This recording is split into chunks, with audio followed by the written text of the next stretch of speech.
Tout entrepreneur vous dira qu'il ne suffit pas d'avoir une bonne idée pour réussir en affaires.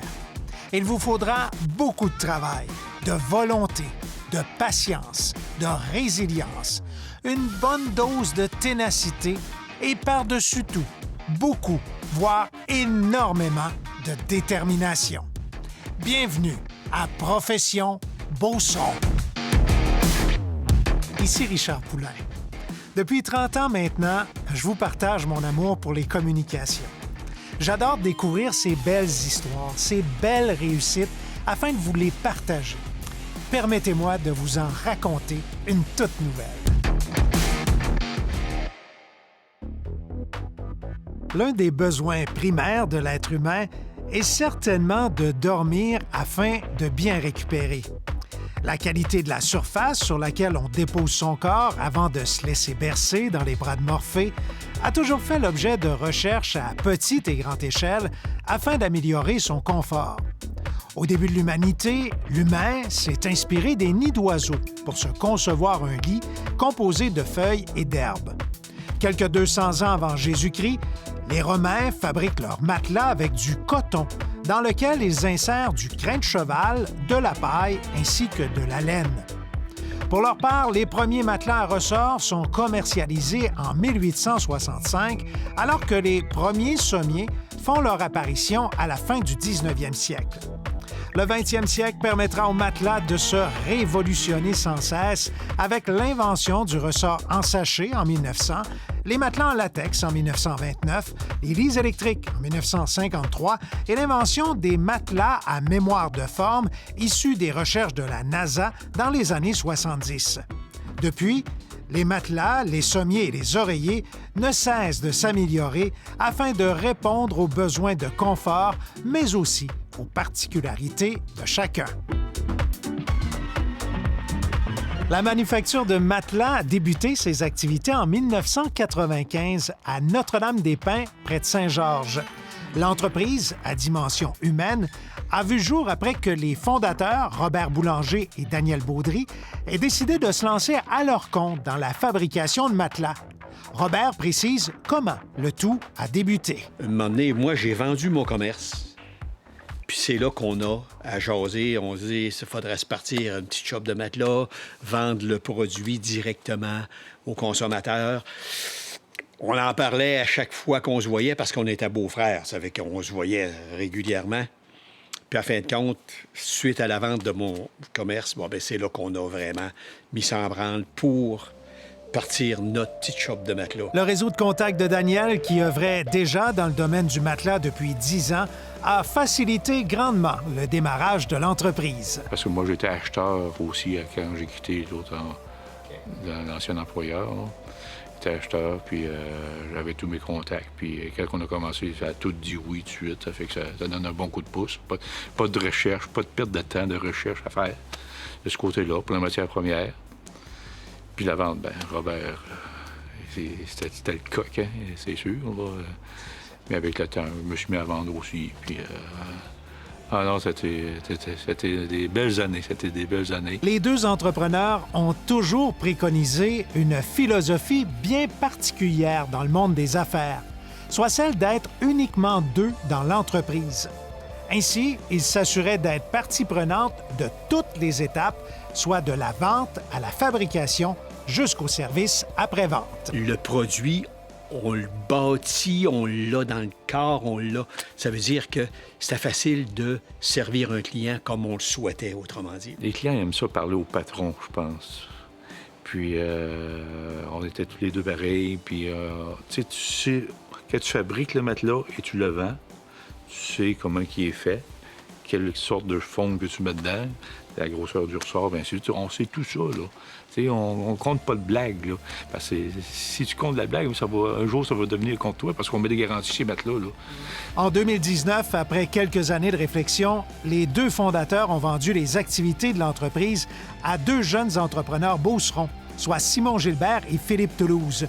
La proposition d'acquisition est venue tout bonnement, alors que Philippe taquinait Robert et Daniel. Un jour, j'ai eu besoin de mes matelas. J'ai eu des enfants, j'ai eu des jumeaux, donc il m'en manquait un matelas. Je suis arrivé ici, par le jase avec les propriétaires que je connaissais depuis un petit peu de temps, parce que c'était des amis de mes parents et tout ça. Puis j'ai juste lâché la question, vous devez être aveugle de vendre ça, les gars, depuis le temps que ça roule. Puis ils m'ont dit oui. Puis ça a commencé comme ça. J'avais à peu près un demi-kilomètre de fête que j'appelais mon coéquipier, à cette heure mon collègue, qui était mon meilleur ami puis qui l'est encore. Puis on s'est fait une petite réunion, parle jase, puis ça a commencé comme ça. Nous voilà propriétaires d'une belle petite manufacture. Il s'agissait d'un grand défi pour ces deux jeunes hommes d'affaires âgés de 34 et 32 ans au moment de l'acquisition. Si Philippe arrivait du monde de l'automobile, Simon occupait un poste d'infirmier. J'ai été 15 ans dans le domaine de la santé comme infirmier auxiliaire. Je me suis promené sur pratiquement tous les étages ou presque à l'hôpital. J'ai fini ma carrière, ça fait drôle à dire, j'ai fini ma carrière si jeune, mais du moins avant de quitter le réseau de la santé, j'étais aux soins à domicile au CLSC de Saint-Georges. Écoute, la dextérité dans le domaine de la santé, surtout quand tu es infirmier, infirmière et toutes ces professions-là, on a besoin d'avoir une certaine dextérité. Hein? On travaille avec des outils qui sont très petits des fois, là. Et puis on travaille avec des humains et non des pièces de voiture. Hein? Les deux jeunes propriétaires n'avaient aucune expérience, mais ont bénéficié du bagage de Daniel et Robert pour bien assimiler les façons de faire de leurs prédécesseurs. En fait, la seule expérience que j'avais avec les matelas, c'était de dormir dessus. C'était un apprentissage. On a eu la chance avec les deux anciens propriétaires qui nous ont beaucoup backés, qui nous ont beaucoup aidés, donné beaucoup de conseils, de manières de travailler. Puis encore aujourd'hui, après quasiment 2 ans, sont encore avec nous autres quand on a besoin. L'une des philosophies de l'entreprise, c'est d'être près du consommateur. Et pour bien répondre à leurs besoins, quoi de mieux que d'être celui qui va fabriquer de ses mains le produit qu'il vient de conseiller. Philippe précise les besoins qu'il importe d'identifier pour offrir un matelas qui correspond aux attentes du consommateur. On y va vraiment par essai-erreur. Ici, on fait essayer dans le magasin. Le matelas ressort en sachet.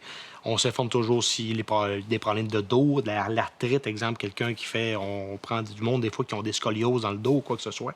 On est capable vraiment de cibler, après ça, vers quel type de matelas on enverrait la cliente ou le client. Fait qu'on fait vraiment des éliminations. T'es bien sur un matelas ressort, tant mieux. T'es pas bien, on passe à un autre, tout simplement. Il y a cependant de nombreuses variantes dans le monde des matelas selon les composantes sélectionnées. Il y a le fameux bon matelas à ressort qui est indémodable, qui était connu de nos parents et de nos grands-parents. C'est les premiers matelas, exemple, en ressort. Après ça, on peut aller vers un matelas à mousse mémoire. Donc, matelas à mousse mémoire, il y a encore une fois plusieurs qualités de mousse mémoire. On a différentes densités, on a différentes compressions. La densité, c'est la qualité de notre produit et la compression, c'est le confort. Simon nous explique les diverses étapes de la fabrication d'un matelas. Première étape, c'est le tissu. On déroule, on coupe à la grandeur nécessaire. Suite à ça, tout dépendant de si c'est un matelas à ressort ou un matelas en mousse, le procédé n'est pas tout à fait pareil. Si on y va avec un matelas pour mousse mémoire, la poche de tissu, on a besoin de surjeter le tissu. Après ça, on a besoin d'assembler les deux poches de tissu pour faire le dessus et le dessous, pour en faire une enveloppe. Donc, une poche en bon français, là. Et puis, on va mettre une fermeture éclair. Pour, après ça, en faire un beau produit fini. Quand on enfile l'emballage sur le foam, on ferme la fermeture éclair. Pour ce qui est des matelas à ressort, le processus diffère quelque peu. Un petit peu plus complexe. On taille le tissu aussi. Il faut mettre une bande qu'on appelle la flange, là, permettez-moi l'anglicisme. C'est une flange, c'est une bande qu'on va surjeter aussi sur le côté du tissu qui va nous permettre de brocher sur le ressort. Okay. Un coup que ça va être broché, tout dépendant de la recette du matelas. Si on a mis un feutre, 2 feutres, 3 feutres, une coquille, pas de coquille, etc. là, on va mettre la bande sur le côté. La bande sur le côté, c'est la finalité pour le matelas ressort qui va être cousu avec le cordon tout le tour. Fait que ça, on utilise la tape edge, qui est encore un autre nom anglophone. Ça fait le tour du matelas sur une table sur rail.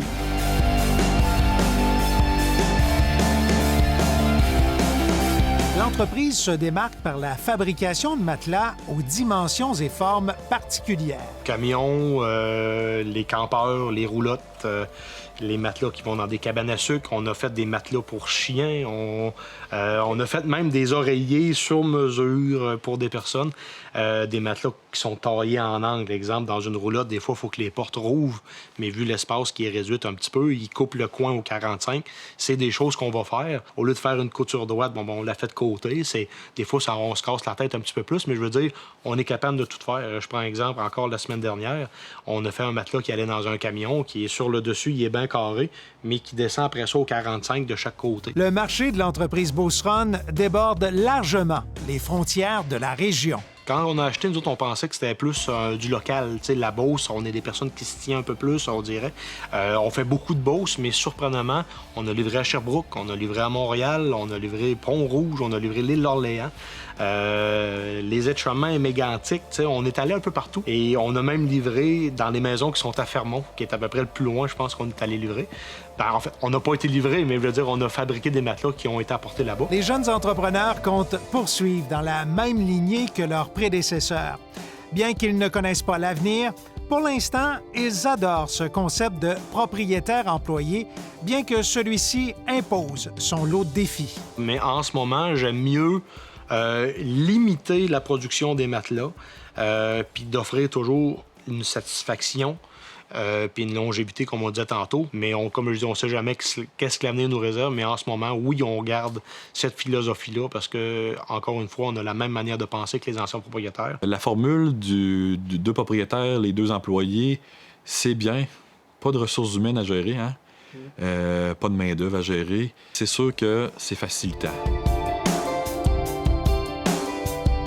Les fondateurs, Robert et Daniel, n'avaient pas imaginé qu'ils allaient parcourir tout ce chemin jusqu'à aujourd'hui et se réjouissent maintenant d'avoir trouvé des jeunes pour prendre la relève de l'entreprise. On a la chance d'avoir une belle relève. Ça fait quoi demander de mieux? Hein? C'est un rêve en soi, ça, d'avoir une relève? Oui. On voulait pas laisser mourir. On a mis des efforts ici. Nous autres, on a commencé, là... Zéro, là.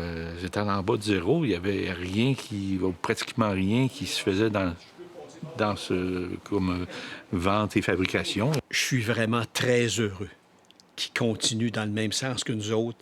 La shop va bien. Ils ont l'air heureux là-dedans comme on l'a été. C'est mon souhait que j'avais.